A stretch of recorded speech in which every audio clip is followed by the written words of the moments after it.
जीवन में कुछ बातों पर गौर करिए, अपने व्यक्तित्व को सुधारिए, शांत स्वभाव वाले व्यक्तित्व बनिए। जिंदगी में हर किसी को जवाब देने में और अपने आप को सही साबित करने के लिए वक्त जाया मत कीजिए।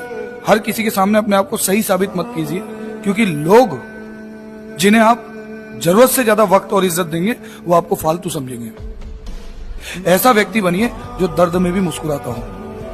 अपने आप को समय दीजिए, अपने लिए जीना सीखिए, अपने आप को खुश करिए। एक बात ध्यान रखिएगा, जिंदगी में सबसे मुश्किल कामों में से एक काम होता है स्वयं को खुश कर पाना। हम जिंदगी में दूसरों को खुश कर सकते हैं,